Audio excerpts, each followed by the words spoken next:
ফেব্রুয়ারিতে অনুষ্ঠেয় জাতীয় সংসদ নির্বাচনকে কেন্দ্র করে যমুনায় উচ্চ পর্যায়ের বৈঠক অনুষ্ঠিত হয়েছে। প্রধান উপদেষ্টা ডক্টর মোহাম্মদ ইউনূসের সভাপতিত্বে এই বৈঠক হয়। বৈঠকে আসন্ন ত্রয়োদশ জাতীয় সংসদ নির্বাচন আয়োজনের সার্বিক খোঁজ খবর নেন প্রধান উপদেষ্টা। নির্বাচন কমিশন সচিব আখতার আহমেদ কমিশনের পক্ষ থেকে অগ্রগতি অবহিত করেন।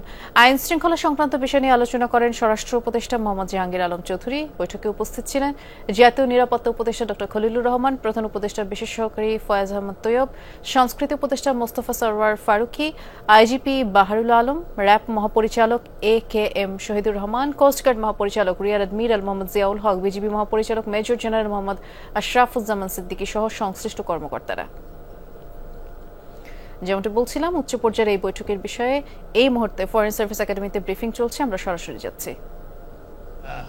কোন পরিস্থিতির জন্য যেন আমরা প্রিপেয়ার্ড থাকি সেটা উনি বলেছেন।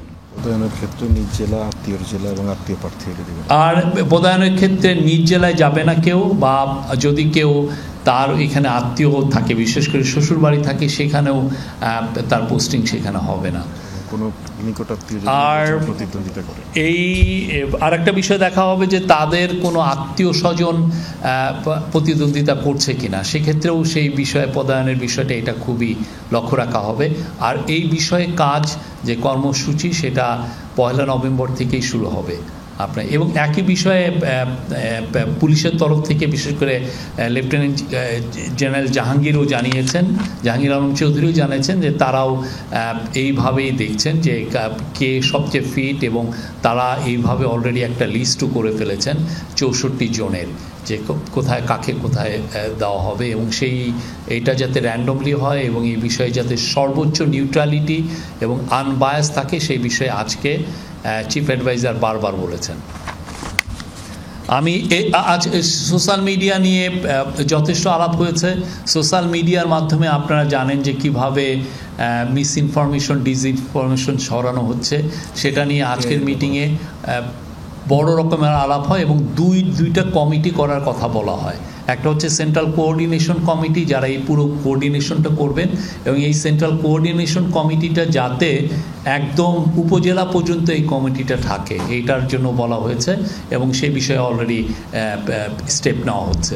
আর একটা হচ্ছে যে সেন্ট্রাল কমিটি ডিসইনফরমেশনের জন্য একটা কমিটি, এটা পুরো আপ টু সেন্ট্রাল একটা ইলেকশন কমিশনেও থাকবে, এটা এখানে মন্ত্রণালয়গুলোতেও থাকবে যারা এই বিষয়গুলো দেখছেন। আর অ্যাট দ্য সেম টাইম এটা উপজেলা লেভেল পর্যন্ত থাকবে, ডিস্ট্রিক্টে উপজেলা লেভেলে, যাতে ইনস্ট্যান্টলি আপনারা জানেন যে একটা সমস্যা হচ্ছে যে যদি কোনো ফেক নিউজ ছড়ানো হয় বা ডিসইনফরমেশন, দেখা গেলো এমন একটা ডিসইনফরমেশন ছড়ানো হচ্ছে বা এমন AI দিয়ে এমন একটা ভিডিও ছড়ানো হচ্ছে যেইটা আপনাকে ফ্যাক্ট চেক করতে করতেই অনেক সময় আমাদের দেরি হয়ে যায়।